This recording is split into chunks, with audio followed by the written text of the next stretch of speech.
Is it time for a mind shift? If you don't know what that means, then join your host, Dr. Clint Haycock, a former evangelical Christian pastor and Bible college teacher of over 20 years, along the journey of deconstruction and reconstruction of faith, life, religion, and spirituality.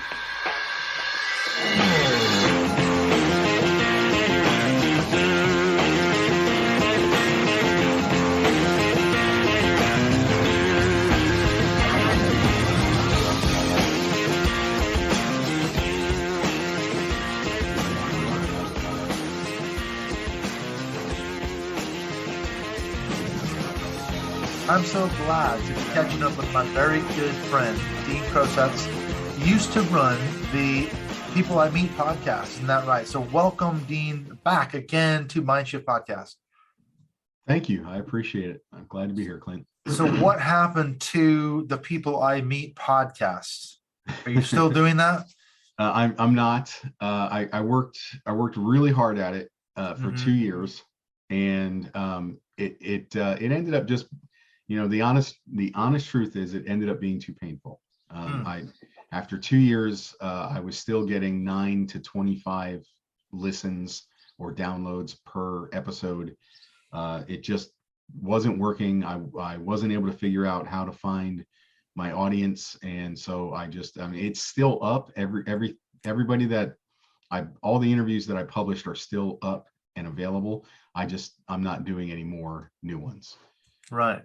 It's an interesting thing, isn't it? Yeah. So they're still out there. We've done a few, obviously. You've been on Mindshift Podcast a couple of times. I've been on your show before. We had a really good conversation. We connected on a lot of levels. I mean, are you still up out of Pennsylvania, somewhere out in the wilds? Last time I talked to you, you were living somewhere like remote in the wilds of Pennsylvania. Have you stayed there or have you moved? Actually, my two youngest kids moved out of the house in the fall of last year, and I just could not get work up there, and so I moved to the Lehigh Valley. People who aren't familiar with Pennsylvania, basically Allentown. I live in Bethlehem, next door to Allentown. Oh man, I know the Billy Joel song. We're living here in Allentown. They're closing all the factories down. It's out so true, isn't it? Yeah. Is that what Bethlehem? They're standing in line. Yeah. Is that the way it is down there? Even still, sort of the Rust Belt states. Are they bringing any of that back? I don't watch very much news. It seems like everybody who wants to be employed by a corporation is. And then there's a lot of folks figuring out how to do it on their own because they don't want to work for $11 an hour, right? So they figure out how to make more money by themselves. But of course, Trump was going to bring all that back. That was the thing. That was part of his strategy, wasn't it? Was to appeal to middle America and say, look, those bastards closed everything down. We're bringing it all back. So you got to vote for me so that we're going to bring all this industry back. We're going to bring coal mining back. We're going to bring the steel plants back. So a place like Allentown, Pittsburgh, Pennsylvania, Bethlehem, that would have been right in the middle of where he was aiming at, surely. Yeah. There's still, I run into, because I have a public facing job, I work in a very busy hardware store. I run into Trump supporters every single day, and it's torturous. To bite your tongue. Of course, you can't talk about politics at work. You shouldn't, as they say. Religion and politics. Yeah, but they're all allowed to talk to me about it. Yeah, right. They can bring their MAGA hats in and everything else. Oh, and way worse. Yes. Yeah, I'm sure. It's weird because here in the UK, obviously, we have our political issues. We've got a big flap going on right now with Boris Johnson, and there's all this crap about whether or not he was going to parties during the COVID lockdowns and everything else. But that's about as bad as it gets. But I remember one time when I was traveling back and forth to the States quite a bit, this would have been during the Trump era. I went into a lumber yard, because I'm a carpenter. We were doing a job, my friend and I, so we were going to get some materials. And on the desk of the guy that we were dealing with, there was a MAGA hat.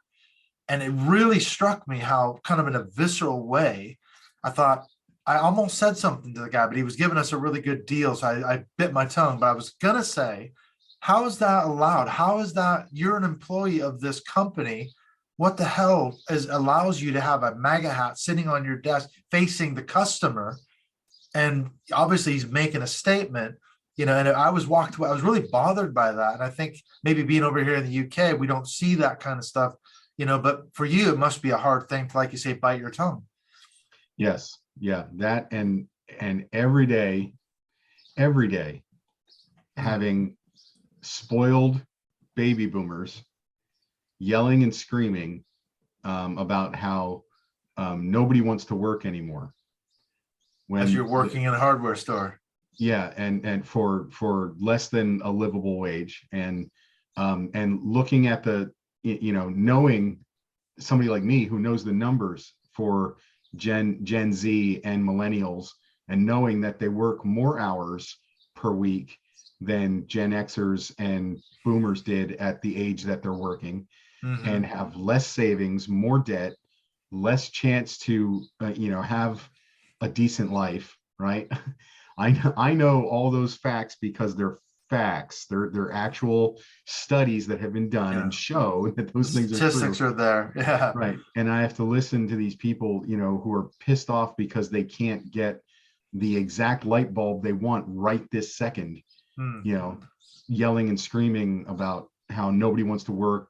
This generation is soft, they're lazy, and Are you concerned working in a hardware store? Okay, you're in a brick and mortar store. I am. Everything's going to Amazon, and you can order something and have it the next day on Amazon Prime. Are you concerned that the wave of the future is going to leave you behind working in that hardware store? Because that's the wave of the future, isn't it? That's where everything's heading. Pretty soon they're going to have a drone dropping your shit off in front of your house, and there's not even going to be a person in a van dropping the stuff off. So, what about the brick and mortar sort of mom and pop hardware stores? Right. Well, I don't work. I work for a very large national chain. Right. So it's not a mom and pop outfit. No, it is not. You might be more concerned if you were, especially if the Walmart came to town, they would just blow you out, wouldn't they? Yeah. Well, Walmart has been here for decades, but yeah, my current plan is I'm planning on leaving May of 2023. Now, do they know that? You haven't turned in your notice yet? That's a long way to go. Yeah, but they know that's my plan. Right. And I'm not concerned, but I do joke with my customers. I don't want to describe too much of my job. All right. So while I'm getting the customers what they need, I have time to talk to them, right? Because I have a machine that's working to do something. And they always comment about, wow, this machine is amazing. And I tell them, oh yeah, and when you come back next year, I won't be here. It'll just be a kiosk. Like at McDonald's, where you just press what you want. Yeah, you don't need to talk to anybody. Yeah, it's an amazing thing, isn't it? That's even in fast food restaurants. That's another wave of the future, isn't it? Because I remember we went to Austria a few years ago, traveling through, and saw McDonald's off the side of the road, and we went in thinking, well, okay, we need to speak German here. We need to figure out how to order in German or whatever. Everything was just a kiosk in the front of the restaurant. And you could select your language, French, German, English, Spanish, Chinese, whatever you wanted, and then place your order, push your buttons, pay with your card in whatever currency you wanted, and then wait a few minutes and your order came up and they called your number and off you went. We didn't speak to a single person, even though we were in Austria. So that's how it's going, isn't it? Yes. Yeah. That's I can see that's where it's going. And I don't know if you know about this yet, but so I'm sure you know about the dancing robots. You've probably seen that on YouTube. It looks like maybe you haven't. I'm trying to think is it like AI where they let the robots sort of learn how to dance, or are they programmed to dance? I'm pretty sure these I think it was Boston Robotics. When you look at the robots, they're very obviously soldiers. Right. Okay. That's frightening.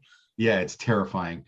And then they program them to dance to like "Do You Love Me," like a Motown song. And so those robots, they can dance, and it's like, okay, I don't know that I'm comfortable with a robot dancing while it murders a bunch of innocent people in a The foreign country. enemy, and in Yeah, quotes, yeah. yeah. And there's another robotics company here in the US that realizes, okay, so that company has the soldier, the military industrial complex, they've got that market wrapped up. Mhm. So we're not going to try and compete with them. What we're going to do is we're going to lobby representatives and senators in the US Congress to allow us to tell corporations, no, you can't buy our robots, but you can pay them $9 an hour to work for you. Okay. And us pay the corporation Right. $9 an hour for our robots to work for you. And I'm like, my kids need jobs. I don't know.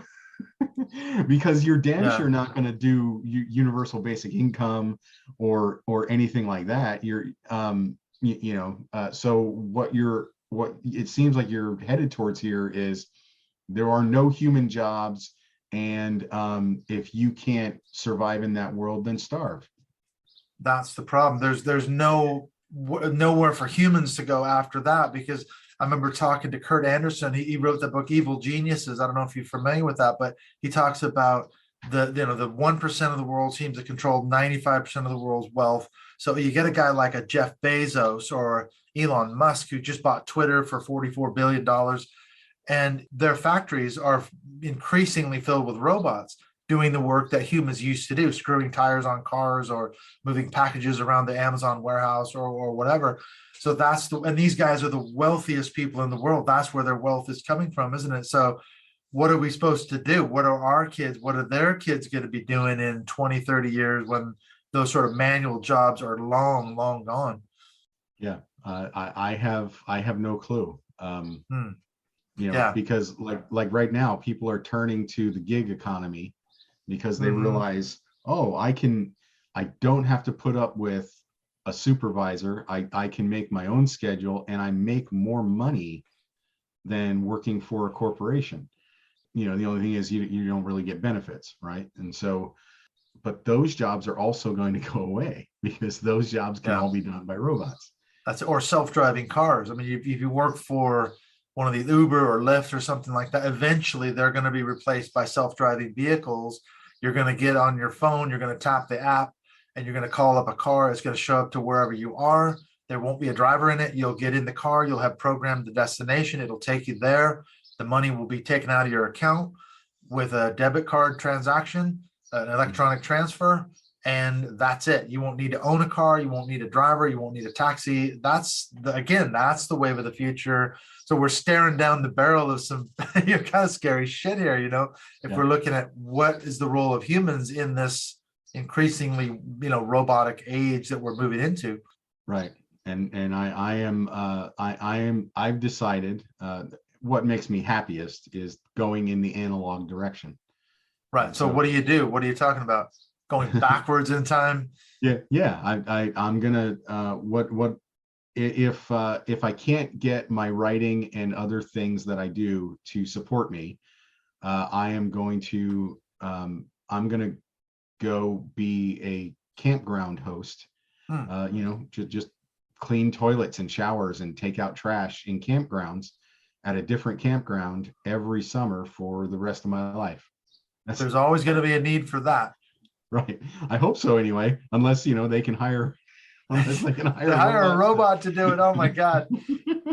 A toilet cleaning robot. I mean, there's Yeah. got to be a prototype sitting out there somewhere. Jeff Bezos is probably, Yeah, or a self-cleaning toilet, or and oh, self in Japan, they shower. already have them, I think, the toilet to talk to you and everything else.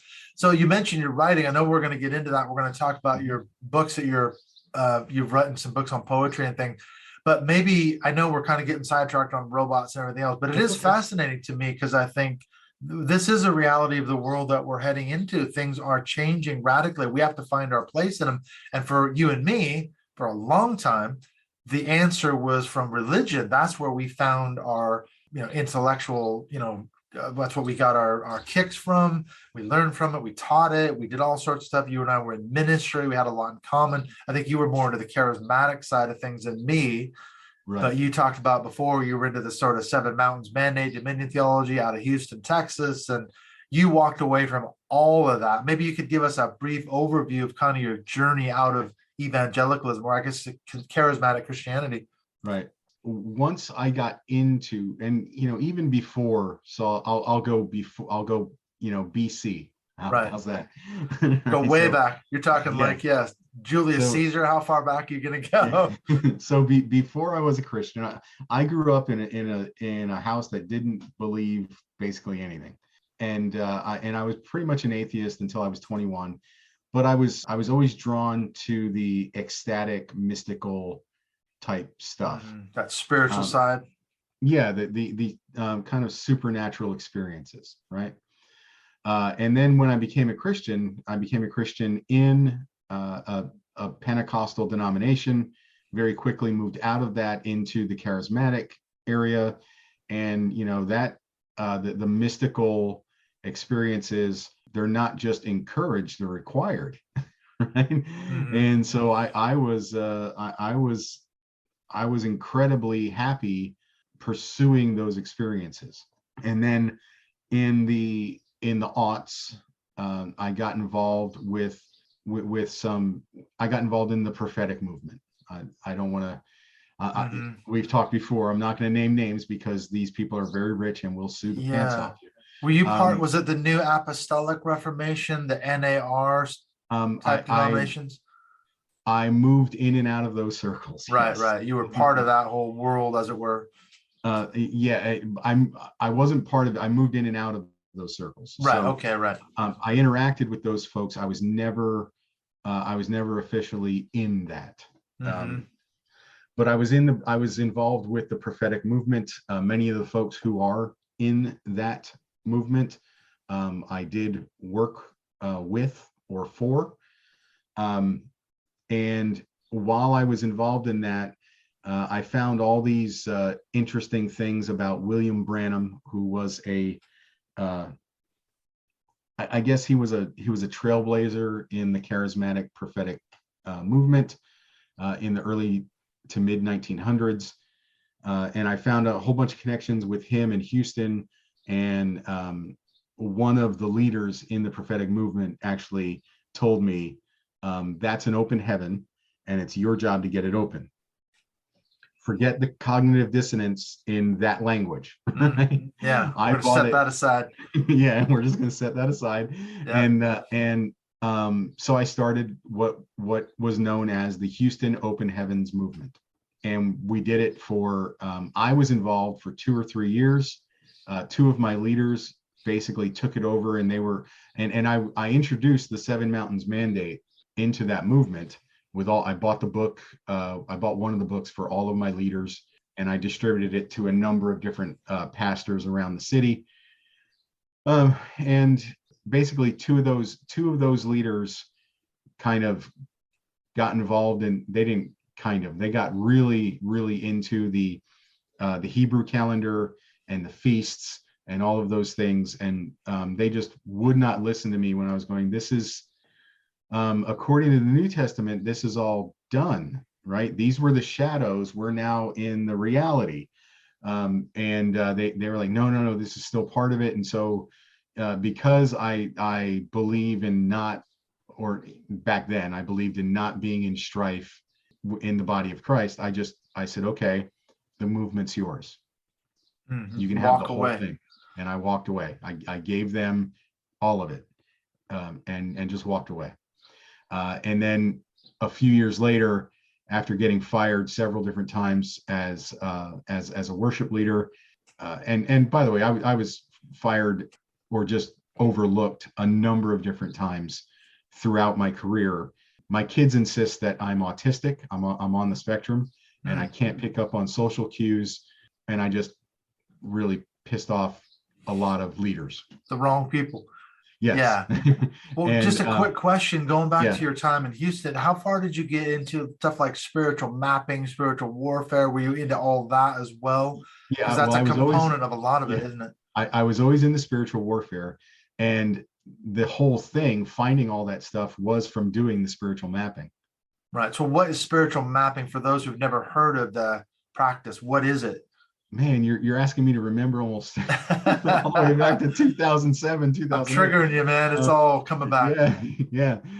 So spiritual, well, I'll show, I can demonstrate Okay. a little bit about spiritual mapping. First of all, Houston was a slave port, and nobody ever, none of the leaders ever said, hey, this was wrong, we have to fix this, or we have to repent of this or make this right. Even to this day, I don't think any of any Houston mayor or Texas governor or anybody like that said, hey, we need to do something to acknowledge how this it wasn't just wrong, it was evil and murderous and just yeah, it's just a horrible disgusting. practice. Yeah, unbelievably disgusting. Yeah. And so there's that aspect of it, and you can still see that crime carried out on a day-to-day basis in Houston. Right. There's still deep racial divisions and racism and everything. Yeah. Yes. And I shouldn't say you don't see, it's not that you see that crime, you see the effects of that crime from 300-400 years ago. You still see it on a day-to-day basis in Houston and all over Texas. In I think it was like somewhere in the 1950s. I think it was 1950. This guy William Branham, who you can find, there's church, an entire denomination is named after the Branhamites. Branhamite. I've heard of the Branhamites. Yeah. And many of those churches believe that he was Elijah to come, right? But he had a meeting in Houston in I believe it was the George R. Brown Convention Center. And during that meeting, he said, the angel of the Lord is standing right beside me right now. And apparently it was a very powerful meeting. And when he said that, somebody took a picture, and it looks like a purple halo over his head. And that picture, at least in 2007, 2008, that picture was in the Smithsonian Institute in Washington as the only verified picture of a supernatural being. So when was this, when Branham was talking or speaking in Houston? What year would that have been? I think it was 1950. Right. So it was in the 50s. It was in the 50s at some point. If it wasn't 1950. So I went to go find the George R. Brown Convention Center, and it's not there. And I was like, wait, well, why isn't it here? Well, they knocked it down and they built the Hobby Center for Performing Arts. Oh, I thought you were going to say the Hobby Lobby.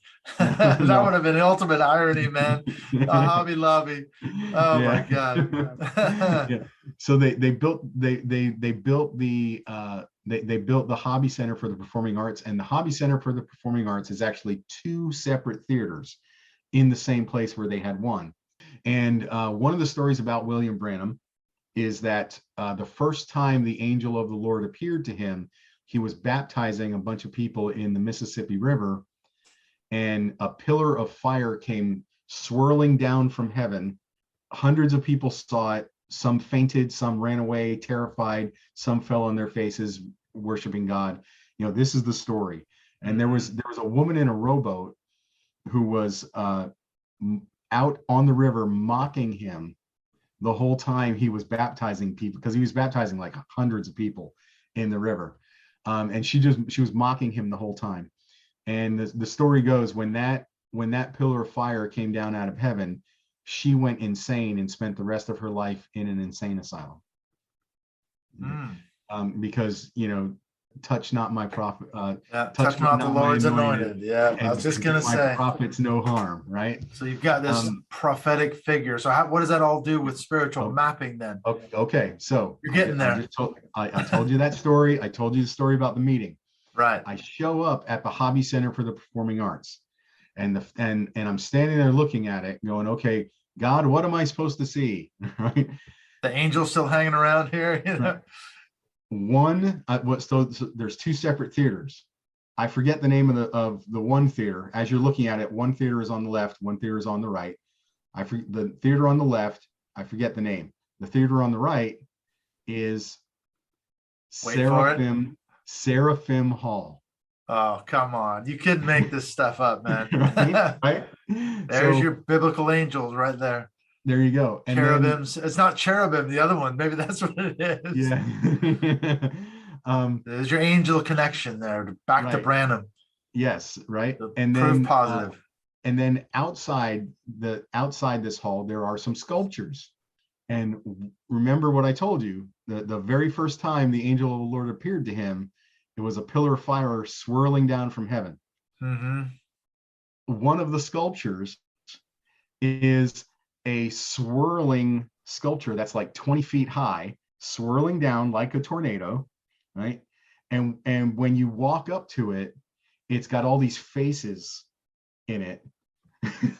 Yeah, right? There it is. I don't think the sculptor knew the story in any way, shape, or form. Right. Purely coincidence. Right. Of course it was. So that's that. Then you walk across the street, and across the street is Tranquility. Is it Tranquility Park? I think Tranquility is one of the things on the moon, right? Mm-hmm. The Sea of Tranquility.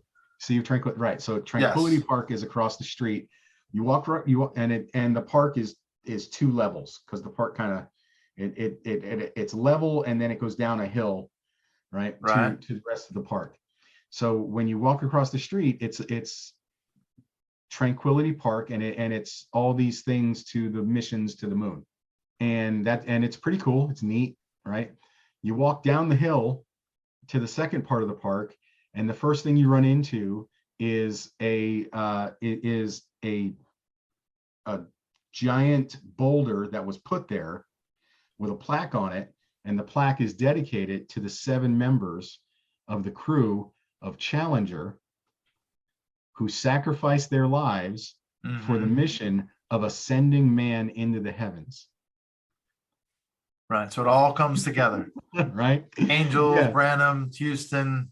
Yep. And heaven. Yeah, it's all there. Right. And as soon as I read it, of course, my Jesus freak mind said, oh, they had the wrong mission. It's not ascending man into the heavens. It's bringing heaven to earth. That's the mission. Mm-hmm. Right. And so, that is spiritual mapping. Right. All these powerful things, basically coming together in this one spot. Right. Specific region, city, neighborhood. Yes. Right. Yeah. So it's all the history, and everything comes together. And there's something about generational curses as well, because you were mentioning the slave connection to Houston. Is that part of that? This is a generational curse that needs to be lifted. That needs to be addressed by somebody to then bring revival and everything to that particular city. Yes. And then as well as, we committed genocide. Yeah, by the Native Americans and everything else. Yeah. And then we stole it from, well, first of all, we didn't. The Spanish government committed genocide in Texas. And then we stole it from the Spanish Mexico. government. Yeah, right? No, yeah, it was Spain, really, wasn't it? A Spanish colony originally. Yeah, and then we finished the genocide, and then also decided that that wasn't enough racism, that we had to be racist to the Mexican people who were already living there because it was their land, right? Right. Yeah. So they were the natives originally, the indigenous people. So there's all these things that just will. I don't think Texas will ever acknowledge. Right. Yeah. The people all acknowledge it, but the government will never acknowledge it. Right. So it's up to these prophets, because how much of it too relates to a guy named Derek Prince. Have you heard of Derek Prince? Because he was a British preacher. I've heard of him coming in connection, coming over to the States from Great Britain, and he used to talk about, binding the strong man and finding these generational curses in your particular region, in your city, area, state, whatever the region was, and there's some sort of demonic presence that has to be dealt with, defeated in terms of a spiritual warfare, whereby then revival will break out, or whatever the desired outcome is. Surely that's part of what guys like Derek Prince are talking about. Probably, but I avoided. I had some older men in my life at that point. They counseled me very, very strongly to avoid that type of thing, right? Because they had done it and their lives were absolutely destroyed by it. That's what they believed, right? Now, right. I know you and I talking like this, it's unsettling to me how much it sounds like we believe this stuff. Right? Yeah, that's true. I was going to say. And I want to make sure everybody knows I don't believe any of this anymore. I think right. this was a religiously trained, powerful, because I have a very powerful imagination and creative bent to me. And I think this was a very highly trained religious imagination that all this stuff came together, in my mind. I don't know that any of it has any significance whatsoever. Yeah, but a lot of people, like I say, people like Derek Prince and others would make those same connections you did. You could go back and say, okay, we've got slavery in Houston, we've got genocide of Mexican, Native Americans. None of that has been resolved. None of that has been dealt with. So therefore, we're on some sort of spiritual level plane here where we've got to go back and deal with these, reconcile these sins of the past. And then if nothing else, maybe God will start blessing the place. Maybe revival will break out. I mean, is that what you were trying to do with your Open Heavens movement? Right. And again, I had these older men counsel me, you don't lead people into spiritual warfare. You worship God and you pray, and that's it. And I was like, okay, yes, I like that. I can do that. Yeah. And so that's what the Open Heavens movement was all about. It was about worshiping God and praying for the city. And I had very strict rules for people who were participating. And if they broke those rules, which a couple did, I just have to obey the Spirit here, brother, and call people to repent. And I was like, no, and I said it on the mic. I said, no, you don't. Not gonna happen. Well, he did it anyway. Stepped away from the person who had the mic. He grabbed the mic, stepped away from the person with the mic, and was commanding people to repent. And that person was never invited back. Which is like, you can't come back. You just you're done. You don't understand. Yeah. You don't understand or respect what we're doing here. You're just not right. But so yeah, I avoided all the spiritual warfare stuff. And by the way, somebody there was after I found this stuff, and this, I told this quote unquote prophet what I had found. He told me that's an open heaven. It's your job to get it open. I was just like, okay, well, I have no money. I have nothing. What do I do? And then like a week later, this guy called me and said, what's God telling you? And I said, meet me downtown. I'll show you. And I showed it all to him. And he says, what do you want to do? And I said, I just want to gather the churches, worship God, and pray for the city. He says, okay, I'll pay for it. And he paid for just that easy. He paid for all the permits. Somebody donated a sound system to me that I still have to this day. But he knew how to work with the city and get all the permits done and everything. And I showed him, I want it to be in the place where they had the boulder dedicated to Challenger.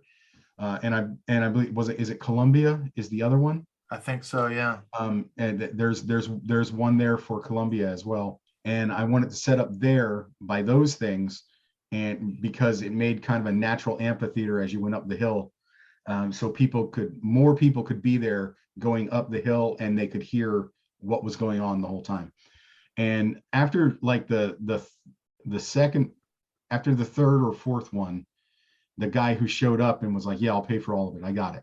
He actually said to me, he said, you really don't know what you're doing, do you? And I said, what do you mean? He said, the building that you're facing. I was like, yeah, what about it? He's like, Dean, that's City Hall. that's the mayor's office. Right towards City Hall. Yeah, so the whole time we were worshiping and praying right at the City Hall. That might have been seen as a sign of, God needs to save the mayor and all the people that work in the City Hall. Yeah, and at the time she was the first openly gay mayor of the city. Oh yeah, that would have done it.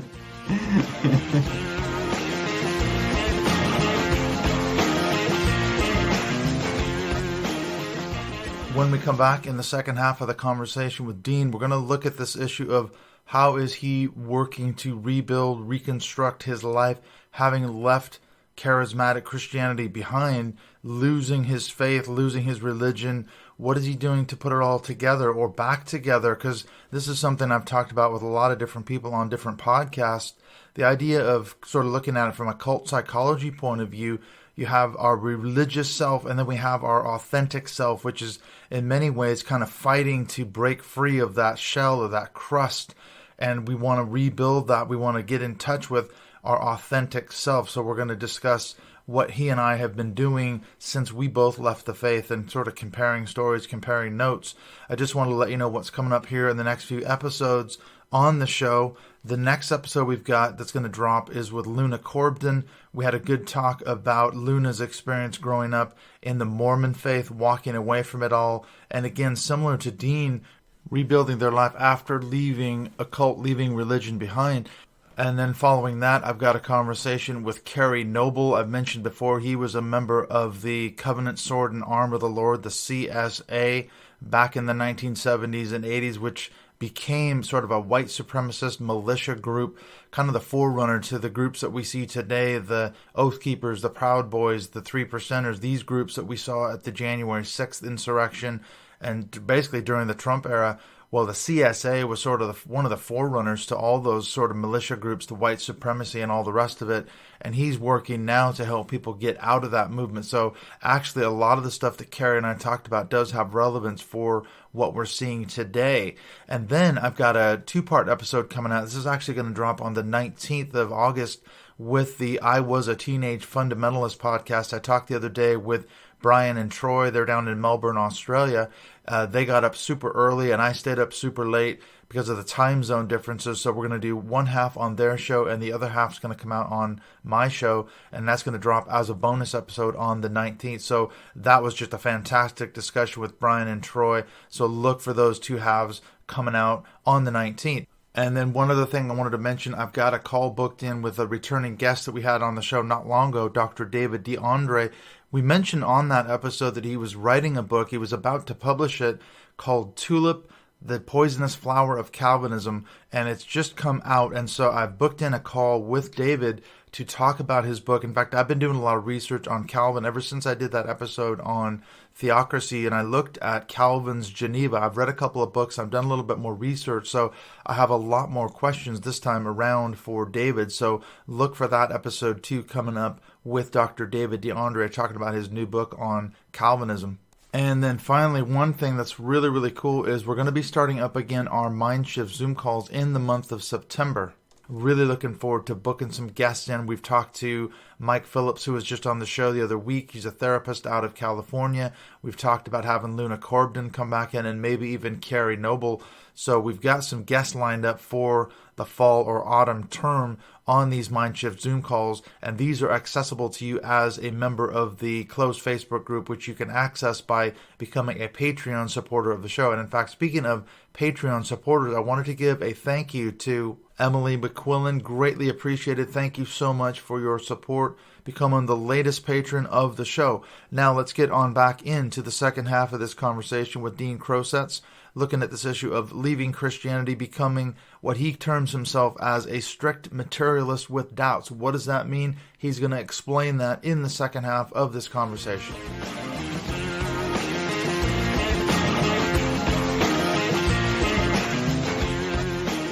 So you ended up getting out, though, because you were, yes. I know we talked about this in our previous podcast. You got really scorched and some churches, as you alluded to earlier, Yeah. worship gigs and stuff, because you were a guitar player, worship leader in different worship bands and stuff. So how did you end up getting out, and what are you doing now in terms of your own reconstruction? Right. So in January 1st, 2015, I realized I just don't believe any of this anymore. And I actually realized it about a month earlier, but I said to God, okay, I'm going to show up here at the prayer spot every day, all through December, because I need to hear from you. If you don't speak to me, I'm literally done. Because I can't do this anymore. And nothing. I just got nothing. And and the truth is, I showed up like January 1st, January 2nd. Yeah, January it was more 3rd. than a month. Yeah, please, no, I'm still here. Throw me Please a bone, something, anything. Yeah, and I got nothing, and I realized, okay, I just don't believe anymore.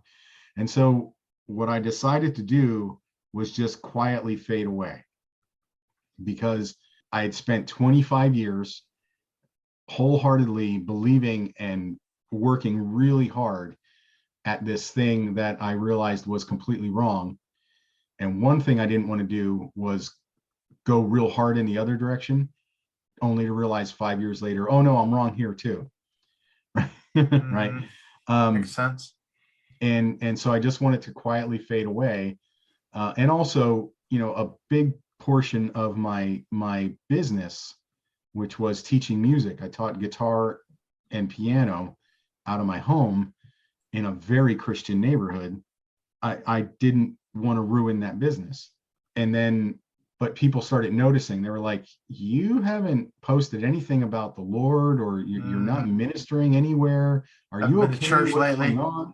Yeah. Yeah. And then one of my former parishioners outed me on Facebook, because I was supporting Bernie, and I was very much against Hillary and Trump. And then when Hillary got the nomination, I said, I can't stand her. She's literally a psychopath. But this other dude is even worse than her, and I just can't vote for him, and I can't sit it out, because I'm terrified. And because I said that, this parishioner put on Facebook, it's obvious that you completely went to the other side. You are openly serving the enemy. Everybody knows you're an atheist now. Wow. And there went half my music business. They just bailed on you. Yeah. Yeah. Start the shunning now. Yeah. And it took about 6 months. I was able to build it back up. Never got it as big as it had been, but I was able to build it back up to where it supported us. Now that was that was a long time ago. In 2018, sold that house, moved to the Poconos, because I realized being out in nature is what makes me happy. It's what turns me on. No new music comes to me anymore, and I just can't get myself to play. The students were getting ripped off because I was only half there. Yeah, your heart wasn't in it. Yeah, and so I sold the business, sold the house, moved to the Poconos. And my YouTube channel is it's like 100 or more videos of me feeding deer by hand. They just walk up to my deck and eat right out of my hand. I was incredibly happy, but I couldn't find work. I couldn't, outside of sustain it. Yeah. Yeah. Outside of music and ministry, I'm kind of useless. That's the problem, isn't it? For so many of us that got out after decades in ministry, our only marketable skills would have been, preaching or teaching Bible studies and classes like that, or music in the church. Obviously, you have translatable skills as a musician, but I play in bands. We don't make any money. Right. We're just lucky to get a gig every once in a while, and that's it. We're losing money at this thing. It's just purely for the fun of playing, isn't it? But yeah, that's a big problem for a lot of us who especially spent a long time in ministry. We have very few marketable skills. Right. And that's me. And I told a buddy who's a musician here in the Lehigh Valley in Pennsylvania. I told him a couple weeks ago, I said, yeah, the only thing I've ever been good at is music and ministry. And he said, come on, Dean, you're selling yourself short. He said, you used to be really, really good at drugs. You got that going for you. Yeah, that's true. But at 54, I'd be dead pretty quick. That's true. Yeah. It's not a good way to go. Well, so now though, you're writing poetry. Yeah. How is Well, that part of this process of like reconstructing, rebuilding? Because I think obviously a lot of us coming out of whatever religion, cult, whatever background we had, we got to find something that is restorative, isn't it? I mean, for me, it's playing music. I'm sure it's the same for you, but I like to build furniture. I spent a whole week. I was on holiday. My girlfriend was in Rhodes. She went to Greece, and I spent pretty much a glorious week building a cabinet in my workshop. And I didn't notice the time. I didn't know what was going on. I just put the music on, and I lost myself for about a week, and just had so much fun doing that for myself. And I thought, this is the kind of stuff I need to do for me. That is a restorative thing. You're in the zone and just enjoying it. You don't even notice the hours going by. That's when you know you're in the zone. Is that the way it is for you doing your poetry? Yes. And I'm lucky that, hiking and camping are big things in my life. They always have been. Being out in nature causes me to have more creative juice, right? Yeah, that's where you connect to whatever it is. And so I write between and anywhere from 500 to 750, 1,000 poems every year. And I do it almost every single morning. Instead, that's my devotion now. Your quiet time, instead of reading the Bible and praying every morning. Right. I wake up and I write 3 pages of I write some affirmations. I write 3 pages of stream of consciousness writing. It doesn't have to be about anything. It doesn't have to be anything good or profound. Just 3 pages. Just get it out. Just kind of like a mind dump, right? And then I write poetry. Being in nature and writing the poetry, especially writing the poetry, really fulfills or feeds or nourishes the mystic part of me. So I tell people, at this point in my life, I'm a strict materialist with doubts. I still need that mysticism to keep me healthy, but I don't believe there's any supernatural stuff going on. Right. And I write ecstatically, like Rumi or John of the Cross or Thomas à Kempis, some of the great mystics of the medieval period and all that. Yeah. Well, you read a poem to me before we hit record. I thought it was really, really powerful. I think it was catharsis, something like that. And you talked about it's part of this journey of sort of recovering, reconstructing, recovering your authentic self. Can you read that poem for us? Sure. This is from my book, Tsunamis. And again, it's catharsis. I was young. I arrived at God's house and found him truant. I was caught unprepared for life. Adulthood drove me back to an alternate location. I found him there. Middle age arrived in a fizzle and grief. I learned he had been my imagination all along. Learning to live with reality as it is has been the catharsis of my life. That's a powerful sentiment, isn't it? We did find God, or so we thought. It was all about that mystical manipulation, milieu control, all that stuff. It was a context that we were in. I think we talked about that before. You get caught up in the ecstatic worship experiences, and they really are an emotional roller coaster. They take you on a journey. And in that context, we have found God, in air quotes, and there's thousands of people around us all worshiping and crying and weeping. And it's incredibly powerful, isn't it? And you think, I've found something, I've really tapped into something profound here. But then you're saying, wait a minute, what happened at the end? There was nothing there but that emotional experience or whatever it was. Yeah. And I tell people I was really good at it. I was really good at creating those experiences. always looked at myself as, I thought of myself as different from other worship leaders in that I never thought of myself as performing. I was taking people through an experience, and I don't know how to do that with secular music. Right? And I don't want to go back to playing other people's music, because I worked so hard to be able to do my own music for a living.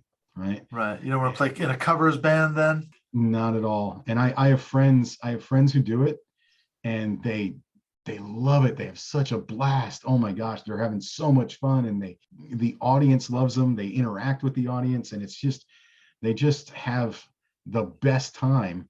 And I don't know how to do that, right? And so I just leave it alone.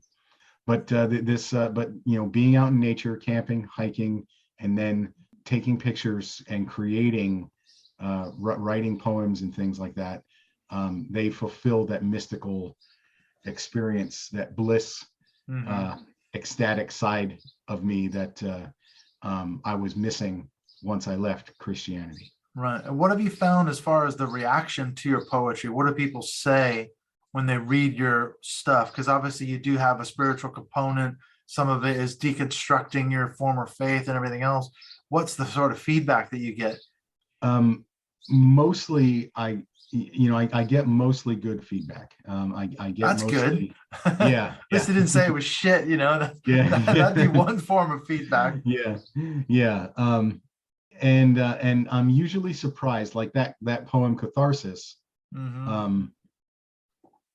I included it, but I didn't. It's not the title of the book. But that poem sticks out to all the evangelicals. They all mention it. I can identify with it for sure. I could definitely relate to it. And it never occurred to me that would, but that's because I purposely stayed away from the unbelieving evangelical community. And I can tell you, for anybody who's listening, who's just getting into Reconstruction, or you're not sure, you think you left the church or whatever, that was a mistake. I should not have. It's fine to avoid the atheist community, but there's so much healing in the evangelical community. Yes, that's true. There can be. Yeah. There's support, there's understanding, there's, hey, I know exactly what you're going through. Here's what I went through. Here's how I got through it. Here's what I did. Here's what worked. Here's what didn't work. There's so much of that. And it's incredibly valuable. And I injured myself for the first couple of years by avoiding those things. It's true. We need support. We need community. It's funny because we just had a woman join our close Facebook group. And when I asked for her backstory, because I always, I'll say, welcome so-and-so, let's welcome this person to the group. Tell us a little bit about yourself. How did you end up here? And it turns out she's from Perth, Australia. A friend recommended an episode with someone I'd done from Australia, Dr. Josie McSkimming. She looked the podcast up on Google, found it, listened to it. She had a long drive across Australia, so she loaded up a few episodes in her car to listen on the Bluetooth. And you think, it's amazing that someone in Australia driving across the outback, listening to my podcast of an interview with a woman from Sydney, Australia. How does that work? But she said, I just need a supportive community, and exactly what you're saying. She's just getting out of years of church and everything else, so it's an amazing thing to think that you and I have been a part of something like that to help someone across, on the other far reaches of the planet. Yeah. And it's really pretty cool, isn't it? It really is. It's quite a profound thing to think, and we've said this before. I think that probably you and I have that. We do have that pastoral instinct. We want to help other people. It's just now we're doing it in ways that are not religious. You're writing poetry. I'm doing the podcast. I'm writing, doing whatever it is I'm doing, but it is still helping people, isn't it? Yes. And I'm actually, I'm about halfway through getting my practitioner's certification for neuro-linguistic programming. Right. NLP. Yes. So I can feed that ministry part of me with no religion involved, knowing that I can actually help people. Right. You're not offering them the platitudes of God and everything else. Yeah. Yeah. So how can people find you? That's my last question then, if we're getting ready to wrap it up. Okay. They're looking, let's say they're looking for your books. They want to find out more about your poetry. They want to talk to you. What's the best way, first of all, to find you? And then how do you get a hold of your books? Well, I'm most active on Twitter, Dean Krosecz. It's just, that's it. That's my handle. Right now, when you look up at Dean Krosecz, and I'm sure you'll provide a link. I'll put it in the show notes. Because I couldn't spell it till I was like 11. That's true. I probably misspelled it half the time. Yeah. But right now it says Dean of Peace. That you'll know, and it's me sitting in front of a waterfall. Right. Imagine that. Imagine that out in nature. Yeah, yeah.